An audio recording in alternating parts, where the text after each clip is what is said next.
নমস্কার, বাংলার প্রাইম টাইমে আমি ময়ূক রঞ্জন ঘোষ। এই মুহূর্তে আমার সাথে যিনি রয়েছেন তিনি কিছুক্ষণ আগে অবধি বড়ো চেয়ারপারসন ছিলেন, বড়ো চেয়ারম্যান ছিলেন ৯ নম্বর বোরোর। কলকাতা কর্পোরেশনে যে বিভিন্ন বোরো রয়েছে তার মধ্যে থেকে ৯ নম্বর বোরোর চেয়ারম্যান ছিলেন, তিনি চেয়ারপারসন ছিলেন, তিনি কাউন্সিলরও বটে।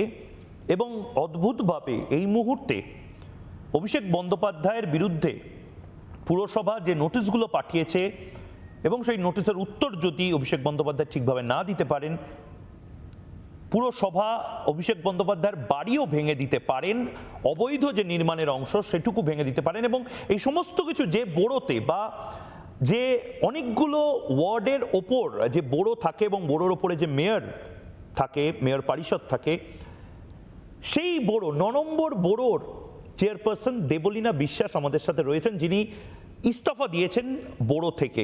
দেবলীনা দি, প্রথমে আমি জানতে চাইবো, অভিষেক বন্দ্যোপাধ্যায়ের বাড়ি ভাঙা পড়তে পারে, নোটিশ এসছে বিল্ডিং ডিপার্টমেন্ট থেকে, আপনাদের বোরো ৯ থেকে এই নোটিশটা এসেছে, বিল্ডিং ডিপার্টমেন্টের এক্সিকিউটিভ ইঞ্জিনিয়ারের সই রয়েছে, আর সেই সময় আপনি পদত্যাগ করছেন, এর কারণটা কি?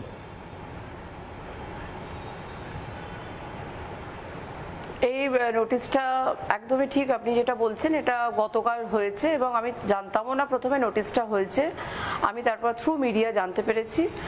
আর এই পদত্যাগ নেওয়ার ডিসিশনটা আমি গতকাল রাত্রেই নিয়েছি, কেননা কিছু ফোন কলস এসছে যেগুলো আমাদেরই দল থেকে এসছেন। সেই ফোন কলসগুলোতে যে কথাগুলো বলতে বলা হচ্ছে বা যে কথাগুলো আমাকে দিয়ে বলানোর চেষ্টা করা হচ্ছে বা করানোর চেষ্টা করা হচ্ছে, আমি সেই জায়গাটায় মতবিরোধ আমার রয়েছে। আমি তাই জন্যেই কাল রাত্রেই ডিসিশন নিয়েছি যে না, আমার মনে হয় আর এই চেয়ারটাতে বসা মানায় না। যেখানে নীতির মিল নেই, যেখানে কাজের মিল নেই, কথার মিল নেই, সেইখানটা আমার মনে হয় থাকা উচিত না। আমি তাই জন্যেই গতকাল রাত্রে এই ডিসিশন নিয়ে আজকে আমাদের যিনি চেয়ারপারসন আছেন মালা রায় কলকাতা কর্পোরেশনের, আমি ওনার কাছে একটি চিঠি পাঠাই বিকেলবেলা 4টে নাগাদ, কিন্তু 1 ঘন্টা দাঁড়িয়ে থেকে চলে আসতে হচ্ছে, সেই চিঠিটাও রিসিভ করা হয়নি। তা আপনার দল আপনাকে কি ধরনের কথা বলতে চাপ দিচ্ছে? মানে অভিষেক বন্দ্যোপাধ্যায়ের হয়ে কথা বলতে, না মমতা বন্দ্যোপাধ্যায়ের বিপক্ষে কথা বলতে?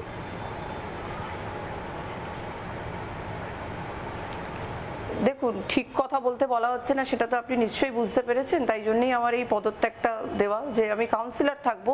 কেননা আমার ওয়ার্ডে যারা রয়েছেন 74 নম্বর ওয়ার্ডের বাসিন্দা, তাদেরকে আমি পরিষেবাটা যেন দিয়ে যেতে পারি, যতক্ষণ আমাদের আছে নির্বাচনের আগে অবধি যতক্ষণ থাকবো ততক্ষণ যেন কাজটা করে যেতে পারি। কেননা এলাকার সাধারণ মানুষ কোনোভাবে তারা যাতে এই পরিষেবাগুলো থেকে মানে বিচ্যুত থাকুক বা যাতে না পায়, সেইটা চিন্তাভাবনা আমার নেই। কেননা তারা আমাকে দায়িত্ব নিয়ে তাদের ভোট দিয়েছে, তাই আমারও তাদের প্রতি দায়বদ্ধতা রয়েছে, দায়িত্ব রয়েছে। সেই জন্য আমি চিঠিতে উল্লেখও করে দিয়েছি যে আমি অ্যাজ আ কাউন্সিলর আর 5 জনের মতন কাজ করব, কিন্তু আমি বড় কমিটির চেয়ারপারসন হিসেবে থাকবো না। কেননা যেখানে ভুল কাজ করানোর জন্য বা ভুল কথা বলানোর জন্য বলা হয়, আমার মনে হয় সেটা ঠিক না।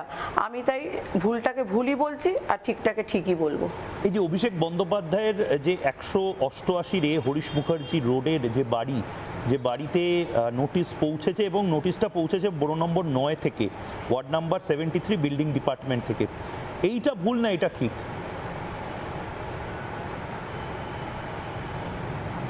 এটা ঠিক একদমই, কেননা আমাদের এই বোরো 9-এর আন্ডারে 10টা ওয়ার্ড আছে। সেই 10টা ওয়ার্ডের মধ্যে একটা ওয়ার্ড যেটা পড়ে আমাদের 73 নম্বর ওয়ার্ড, যেই ওয়ার্ডে মমতা বন্দ্যোপাধ্যায় থাকেন, অভিষেক বন্দ্যোপাধ্যায় থাকেন। এই কথাটা একদমই সত্য যে আমাদের বোরো 9-এর আন্ডারেই পড়ে এই 73 নম্বর ওয়ার্ড। এই 73 নম্বর ওয়ার্ড থেকে যে চিঠিটা ইস্যু হয়েছে, এই 400 সেকশন 400-এর 1980 ল অনুসারে ডিমলিশনও হয়ে যেতে পারে। আপনার কি মনে হয় যে এই 188 এই যে শান্তিনিকেতন বিল্ডিংটা, এখানে এমন কিছু অবৈধ নির্মাণ বা কনস্ট্রাকশন হয়েছে প্ল্যানিং ছাড়া, এটা হলো কি করে তাহলে? আপনারা তো বিধায়ক, আপনারা মেয়র, আপনারা কাউন্সিলর, বোর্ড চেয়ারম্যান, এত কিছু থাকার পরেও অভিষেক বন্দ্যোপাধ্যায়ের বাড়িতে অবৈধ নির্মাণ অ্যালাউ করলেন, আপনারা তো লিগালাইজ করে দিতে পারতেন এটা। দেখুন, প্রথম কথা, আমি একটা বড় চেয়ারপারসন এবং বড় চেয়ারপারসনের ক্ষমতা খুবই লিমিটেড, কেননা আমাদের তো সেরকম এনলেস কোনো ক্ষমতা বা পাওয়ার দেওয়া ছিল না যে আমরা সেই ব্যাপারগুলো দেখবো বা করবো। কেন বিল্ডিং ডিপার্টমেন্ট যেটা আছে আমাদের কলকাতা কর্পোরেশনের, একটা নিজস্ব আইনও আছে, আপনারা জানেন, সেটা কেএমসি অ্যাক্ট, সেটা তার নিজের আইনের মতন চলে। এবং এটা আজকে এই অভিষেক বন্দ্যোপাধ্যায়ের বিল্ডিংয়ে দেওয়া হয়েছে, ঠিক কথা, কিন্তু এর আগেও অতীতে অনেক বিল্ডিংয়ে দেওয়া হয়েছে। কলকাতা কর্পোরেশনের আধিকারিকরা নোটিশ ইস্যু করেছে, যেখানে যেটা দরকার রয়েছে আমার বাড়িতেও নোটিশ আসতে পারে, কিন্তু অভিষেক বন্দ্যোপাধ্যায়ের শান্তিনিকেতন, না আমি বলছি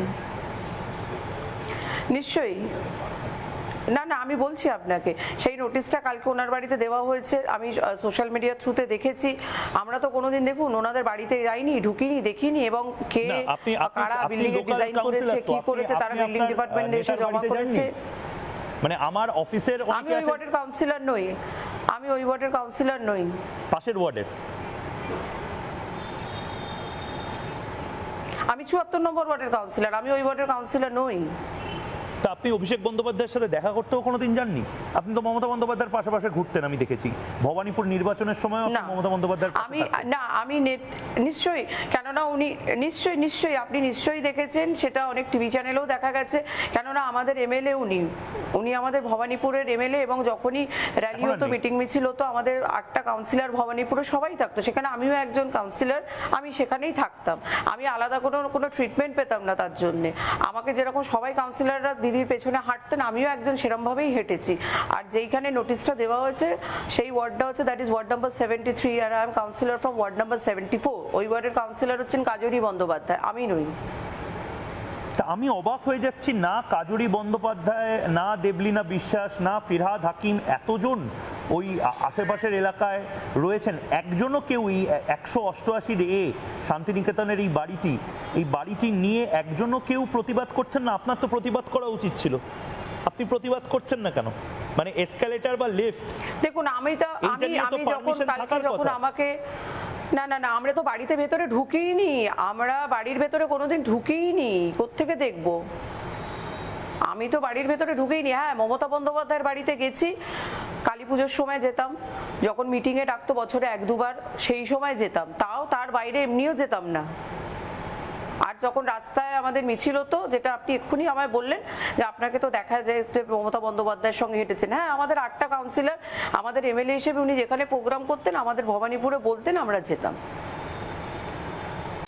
নানা ধরনের কন্টেন্ট দেখার জন্য লাইক করুন, শেয়ার করুন আমাদের ফেসবুক পেজ, সাবস্ক্রাইব করুন আমাদের ইউটিউব চ্যানেল, পাশাপাশি অন্যান্য ব্রেকিং নিউজের জন্য অবশ্যই চোখ রাখুন রিপাবলিক বাংলায়।